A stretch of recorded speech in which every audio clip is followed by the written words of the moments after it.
우리 옆에 분 뒤에 분과 인사 나누겠습니다. 주의 이름으로 사랑하고 축복합니다. 사랑하고 축복합니다. 사랑하고 축복합니다. 사랑하고 축복합니다. 오늘은 미스바의 은혜라는 제목으로 함께 은혜를 나누도록 하겠습니다. 우리 지난주에 말씀을 보면 라반과 야곱이 20년 동안 묵었던 갈등을 해결하고 화해하는 모습을 함께 보았습니다. 인간적으로 볼 때 사실 이 둘 사이가 과연 화해가 될까라고 생각이 됩니다. 그러나 하나님이 그 사이에 개입하셔서 이 화해를 성사시키시는 것을 볼 수가 있었습니다. 둘은 화해의 돌기둥을 세워 나갔습니다. 그리고 47절에 보니 라반은 이곳을 여갈사하 두다라고 그렇게 이제 아람어입니다. 이건 아람어로 그렇게 이야기하였고, 이제 히브리 말로 야곱이 이곳은 갈르엣이라고 그렇게 이야기하였습니다. 갈르엣이라 하는 뜻은 증거의 무더기라는 것입니다. 그리고 이 중요한 것은 이 두 사람 사이에서 합의하여서 또 다른 이름을 붙였습니다. 바로 그 이름이 49절에 나오는 미스바, 이렇게 미스바라고 이름을 정한 것을 볼 수가 있습니다. 자, 미스바라 하면 무엇입니까? 우리가 서로 떠나 있을 때에 여호와께서 나와 너 사이를 살피시옵소서 함이라 이렇게 말하고 있죠. 그러니까 이 미스바라는 이름은 사실 서로를 감시하기 위한 망대와 같은 것입니다. 망대가 무엇인지 아시죠? 성 위의 높은 망루에서 바라보는 망대, 이렇게 적이 오는지 감시하는 그러한 역할을 하는 것이 망대입니다. 그와 같이 이 미스바가 하나님께서 나와 너 사이를 이렇게 살펴보시기를 원한다라는 말이죠. 둘 사이에 계약은 하였지만 어느 누가 언제 이 계약을 깰지 모르니 하나님이 감시하시다, 하나님이 지켜보고 계시다, 이런 의미로 미스바 이렇게 이야기한 것이죠. 그러니까 이 미스바라는 이름은 사실 시작은 서로의 신앙 고백이라기보다는 라반은 하나님을 믿지 않고 있었기 때문에 야곱을 통해서, 야곱이 하나님을 믿으니까 너의 신앙 고백으로 이렇게 행하라 라는 것을 말하고 있는 것입니다. 여러분, 그러니까 참 웃긴 것입니다. 야곱이 하나님을 잘 믿는 것이기에 너가 하나님께 맹세하고 너가 약속을 꼭 지켜라 이렇게 다짐시키고 있는 겁니다. 정말로 웃기죠? 과거를 좀 돌아보면 야곱을 속인 자가 누구였습니까? 라반입니다. 라반이 속이는 자였고 라반이 약속을 지키지 않는 자였는데 오히려 지금 야곱에게 제대로 약속을 지켜라 이렇게 이야기하고 있는 것과 똑같은 것이죠. 이렇게 라반은 의심이 많은 자였습니다. 정말로 의심이 많은 자였기 때문에 당부에 또 당부를 하고 있는 것을 볼 수가 있죠. 여러분, 계속해서 50절 보면은 그 당부에 또 다른 당부가 이어집니다. 무엇입니까? 내 딸들을 박대하지 말라라고 하는 것입니다. 그리고 내 딸들 외에 다른 부인을 들이지 말아라라고 그렇게 또 당부를 하고 있습니다. 그리고 52절에 보면 또 다른 당부를 하고 있죠. 무엇입니까? 이 무더기를 경계선 삼아서 넘어오지 말아라, 침범하지 말아라 라고 하는 겁니다. 이는 라반이 지금 야곱을 사실 두려워하고 있다라는 것을 엿볼 수가 있는 대목입니다. 현재 라반은 야곱보다 힘이 더 강합니다. 그러나 지금 이제 훗날 야곱이 자신보다 더 큰 힘을 가지게 될 것이다 라고 하는 것을 이는 알고 있었던 것입니다. 그래서 서로 침범하지 말자, 서로 불가침 조약을 맺자라고 하는 것입니다. 여러분, 마침내 이것이 성사가 됩니다. 그리고 화해가 다 이루어지는 것을 볼 수가 있습니다. 그래서 54절에 보면 야곱이 산에서 제사를 드리고 형제들을 불러 떡을 먹이니 그들이 떡을 먹고 산에서 밤을 지냈다라고 표현하죠. 이것은 화해의 성사가 되었다라고 하는 것을 통하여 모든 상황이 축복으로 마무리되었다라는 것입니다. 그리고 여기서 제사를 드렸다라고 하는 것, 아까도 얘기했지만 미스바, 이 하나님께서 보고 계시다. 그러니 야곱을 통하여서 너가 이것을 꼭 지켜라 라고 하였으니 야곱이 주도하여서 제사를 드리게 된 겁니다. 제사를 드렸다라는 것은 무엇입니까? 예배를 드렸다라는 겁니다. 예배를 드렸다라는 것은 희생제물, 어린 양의 희생제물이 있었다라는 것이죠. 지금으로 얘기하면 이 희생제물은 무엇입니까? 예수 그리스도의 보혈을 의미하는 것입니다. 그러니까 이 미스바에서 예수 그리스도의 보혈을 의지하는 예배가 처음 시작이 되었다라는 것을 볼 수가 있는 것이죠. 여러분, 예수님의 보혈을 의지하는 기도는 강력한 힘과 역사가 있음을 믿으시기를 바랍니다. 왜 그랬습니까? 여러분, 이 미스바의 그 놀라운 역사적인 장소에 대한 스토리가 많이 있지만 그 중에서도 오늘 이렇게 야곱과 라반이 여기서 제사를 드리며 미스바라 이름을 명명하지 않았습니까? 그리고 약 900년 후에 이곳에서는 굉장한 큰 이스라엘에게 있어서 역사적인 터닝 포인트가 되는 사건이 일어납니다. 어떠한 일입니까? 여러분, 때는 바로 사사기가 지난 그때입니다. 사사기를 지나서 이 어둠의 그 역사를 계속 이어나가고 있는 그때에 블레셋이 이스라엘을 공격합니다. 하나님께서 그 당시에 하나님의 도우심으로 이 블레셋을 이렇게 괴멸시키기는 합니다. 그러나 역사적으로 볼 때 이 블레셋은 계속 이스라엘을 괴롭히는 나라로 이제 우리가 볼 수가 있는 것이죠.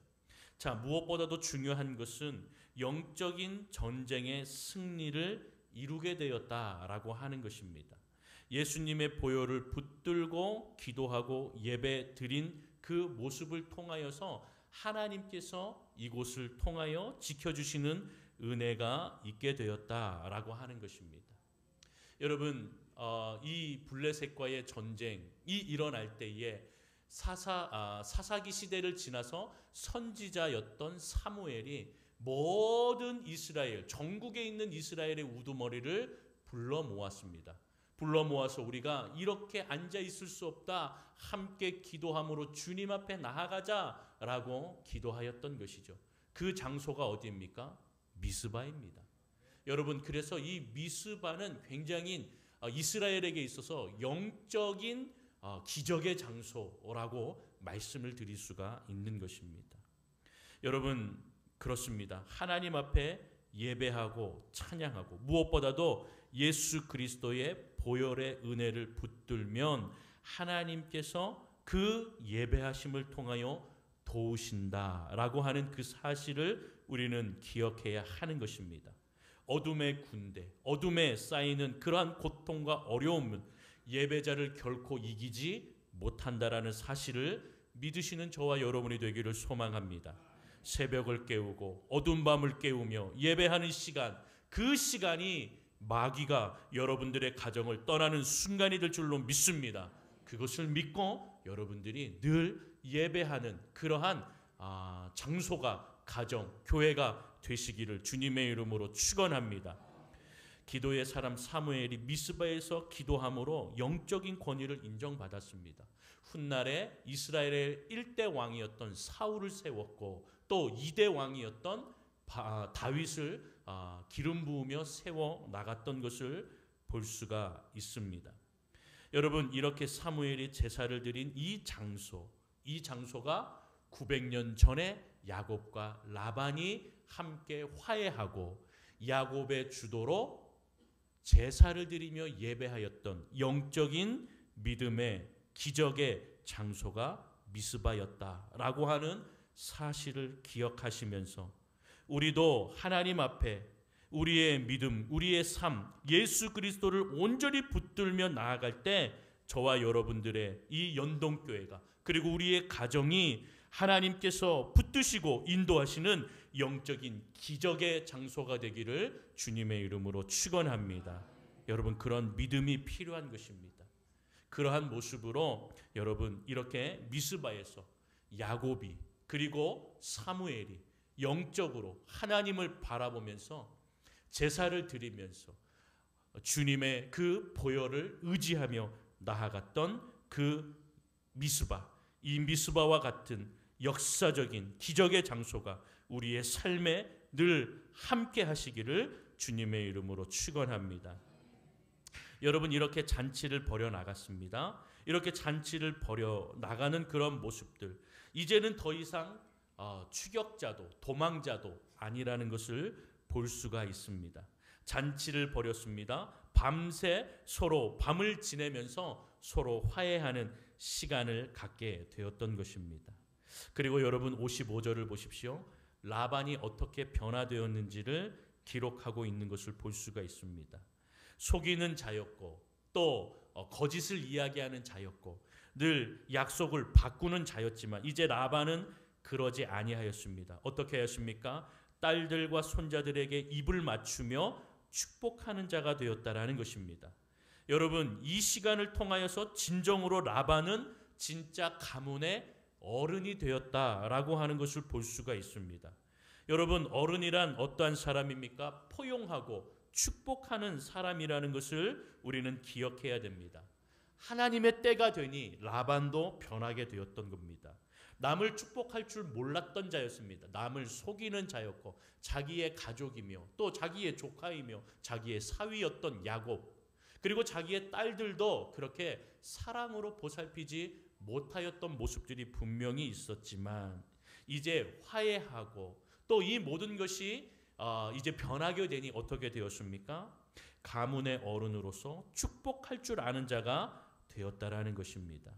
사실 우리가 라반에 대하여 잘 모르지만 이 성경에 나오는 그 모습들을 볼 때에 라반은 아마 남을 축복하는 것이 지금 처음이 아닌가라는 생각이 들 정도라는 것이죠. 여러분 이렇게 라반이 자녀들에게 손주에게 축복하는 이 모습 얼마나 아름다운 광경입니까? 여러분들도 여러분들의 자녀, 여러분들의 손주, 여러분들의 조카들, 여러분들 늘 축복해주는 어른이 되시기를 주님의 이름으로 소망합니다. 여러분 그렇게 우리 교회 안에서 가정 안에서 늘 어른들은 자녀를 향하여 우리 어린 아이들을 다음 세대를 향하여 축복해주는 그러한 어른이 되어야 되는 것입니다. 에이 시끄러 너네 저리 가 뭐 이렇게 이야기하는 것이 아니라 오히려 그들에게 축복해 주십시오. 오히려 그들에게 뭐라고 하기 전에 그냥 지갑을 열어서 용돈을 주십시오. 오히려 그게 박수를 받는 어른들의 모습이 아닐까 생각이 되어집니다. 여러분 왜 이런 이야기를 하는 것입니까?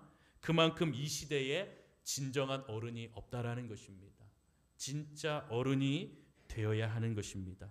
진짜 어른이 진짜 어른의 축복이 필요한 시대가 바로 이 시대라는 것을 여러분들 기억하시기를 바랍니다. 그래서 여러분 이 교회 안에 여러분 지금 다음 세대가 얼마나 교회마다 없다고 난리입니까? 우리 다음 세대들 아이들을 보면서 또 우리 자녀 세대를 보면서 항상 축복해 주시고 항상 그 축복을 통하여 우리 교회가 더 하나님의 은혜 사랑을 나누는 그런 축복의 장소가 진짜 어른들의 축복의 장소가 되는 교회가 되기를 주님의 이름으로 소망합니다. 이렇게 하나님께서 이제 라반과 또 야곱 사이에 개입하셔서 그들이 축복받지 못할 관계였던 것 같지만 하나님의 개입하심으로 화평케 하는 관계가 되었다라는 것입니다. 불신의 벽이 무너지고 화평케 하는 자들이 되었습니다. 화목의 역사가 이루어지게 되었다라는 것입니다. 여러분 역사가 일어난다라는 것은 가만히 있는다고 해서 역사가 일어나는 것이 아닙니다. 움직이는 자, 일어서는 자를 통하여 역사가 일어난다라고 하는 사실을 기억하시기를 바랍니다. 그러니 여러분 축복하는 자가 되십시오. 기도하는 자가 되십시오. 예배하는 자가 되십시오. 그냥 가만히 누군가 나를 위해 기도해 주니 오늘은 그냥 예배 드리니 거기에 앉으니 하나님께서 다 알아서 해주시겠구나. 여러분 그런 마음은 믿음이 아닙니다. 그 하나님이 나와 함께 하심을 믿고 내가 축복하고 내가 예배하고 내가 기도하고 내가 일어서는 자가 될 때에 하나님께서는 그러한 자를 통하여 역사를 일으켜 주시는 줄로 믿습니다. 저와 여러분들이 화평케 하는 자로 진짜 어른의 모습이 되어서 일어나 함께 기도하면서 먼저 손을 내미는 역사의 시작을 일으키는 자가 되기를 주님의 이름으로 축원합니다. 여러분, 그러기 위해서 어떻게 해야 됩니까? 내 자존심을 버려야 한다라는 것입니다. 내 자존심을 내려놓는 과정이 필요한 것입니다. 상대방이 여러분들의 손을 잡지 않아도 사실 상관은 없습니다. 여러분들이 화평케 하는 자가 되기 위해서 하나님의 말씀을 의지하고 믿음으로 손을 내밀었다. 이것이 중요한 것입니다. 여러분, 그렇게 순종하면 하나님은 그 모습을 보시고 축복의 은혜를 허락해 주실 줄로 믿습니다. 하루하루를 위대하게 사는 방법은 무엇입니까? 예수의 십자가 은혜 안에서 사람들과 화목을 이루며 화평케 하는 자로 살아가는 자들, 하나님께서는 그 사람들을 위대하게 사는 사람들로서 인정해 주신다라고 하는 것입니다. 여러분, 에베소서 2장 17절과 18절을 보면 바로 하나님께서 우리에게 원하시는 그 평안의 모습이 있다는 것을 볼 수가 있습니다. 우리 에베소서 2장 17절 18절을 같이 화면을 통해서 우리 함께 읽어보도록 하겠습니다. 읽겠습니다. 시작. 또 오셔서 먼 데 있는 너희에게 평안을 전하시고 가까운 데 있는 자들에게 평안을 전하셨으니 이는 그로 말미암아 우리 둘이 한 성령 안에서 아버지께 나아감을 얻게 하려 하심이라. 아멘. 서로 평안을 전하는 자가 되면 어떻게 됩니까? 이 둘 안에 성령 안에서 아버지께 나아가는 인생이 된다라고 하는 것입니다. 이 말씀을 좀 더 풀어서 얘기하면 나와 가까운 사람에게만 평안을 구하는 것이 아니라 나와 좀 멀더라도 또 내가 상관이 없다 하더라도 내가 그냥 지나가는 사람이라도 그를 향하여 축복하면 하나님께서 나를 통하여 그 축복을 통하여 평안케 하시는 은혜를 허락해 주신다는 뜻이라는 것입니다. 여러분, 그러니 교회와 성도는요, 교회 안에서나 밖에서나 그리고 혹 가깝거나 그렇지 않더라도 모든 사람을 포용하고 화평케 하는 자가 되어야 될 줄로 믿습니다. 여러분, 요한복음 17장 21절에 예수님의 마지막의 기도가 있습니다. 그 기도 우리가 함께 읽어볼 텐데요. 그 기도를 통하여서 우리가 함께 하나님 앞에 우리에게 인도하시는 그 주님의 은혜를 구하는 저와 여러분이 되기를 소망합니다. 같이 읽겠습니다. 시작. 아버지여, 아버지께서 내 안에 내가 아버지 안에 있는 것 같이 그들도 다 하나가 되어 우리 안에 있게 하소. 세상으로 아버지께서 나를 보내신 것을 믿게 하옵소서. 아멘. 여러분, 그들도 다 하나가 되어 우리 안에 있게 하사. 여러분, 우리가 하나 되는 은혜를 구할 때 주님 안에서 우리가 하나 될 수가 있다는 사실, 그리고 예수 그리스도를 우리가 믿사오니 그 안에 화목의 은혜를 허락해 주신다라는 것입니다. 이것이 미스바의 은혜요, 미스바의 역사라는 것입니다. 라반과 야곱이 화해를 이루는 기적의 장소, 그리고 그 장소에서 제사를 드리고 하나님의 그 예수 그리스도의 보혈을 의지하며 기도하며 나아갔던 야곱과 그리고 그 900년 이후에 사무엘의 그 기도를 통하여 하나님께서는 이 이스라엘을 기적처럼 구하시고 인도하시는 하나님의 손길이 임하셨다라는 것이죠. 이와 같이 우리도 이 모습을 기억하면서 그 주님을 기억하며 화목케 하시고 화평케 하는 자가 되기 위해 기도하며 하나 될 때에 예수 그리스도 안에서 놀라운 화해의 역사와 놀라운 믿음의 역사, 기적의 역사가 일어날 줄로 믿습니다. 여러분, 화해는 서로가 받을 것 다 받고 챙길 것 다 챙기면서 이루기는 힘드는 것입니다. 우리가 포기해야 되는 모습들이 필요합니다. 양보하는 모습도 필요한 것입니다. 이것을 감수하지 않고 내가 내 이익만을 구하면 화해라는 것, 화평케 되는 것은 이룰 수가 없다는 것입니다. 왜 그렇습니까? 예수 그리스도께서도 바로 하나님과 우리와 화평케 하시기 위해서 하나님께서는 예수 그리스도 자기의 독생자 아들을 우리에게 이 땅에 내어주시고 아들 예수 그리스도 역시도 자기의 생명을 우리를 위해서 내어주셨기 때문이라는 것을 우리는 기억해야 됩니다. 그러니 여러분, 화평이다, 또 화목이다, 그리고 그 놀라운 은혜를 우리가 이루기 위해서는요, 우리 안에 있는 것들을 우리도 포기할 줄 아는, 그리고 내어줄 줄 아는 인생이 되어야 하는 것입니다. 오늘 말씀에서 우리가 정말로 중요하게 보아야 되는 것은 미스바에 세운 이 돌기둥, 이 돌기둥이 오늘 하나님 우리 안에도 이 미스바의 돌기둥이 우리 안에 세워지기를 원합니다. 그리고 우리의 가정에, 우리 교회 안에, 그리고 이 분열과 어둠이 많은 이 세상 가운데 서로가 서로를 헐뜯고 서로가 서로를 다투고 갈등하는, 미워하는 이 시대 가운데에 하나님 미스바의 돌기둥, 그 은혜의 놀라운 역사가 임하여 주셔서 이곳저곳에 화평이 없는, 다툼과 갈등이 있는 곳에 하나님의 그 화평, 하나님의 화목이 이루어지는 역사가 하나님 임하기를 원합니다. 기도하며 주님 앞에 구하는 저와 여러분들이 다 되시기를 주님의 이름으로 축원합니다. 축원합니다.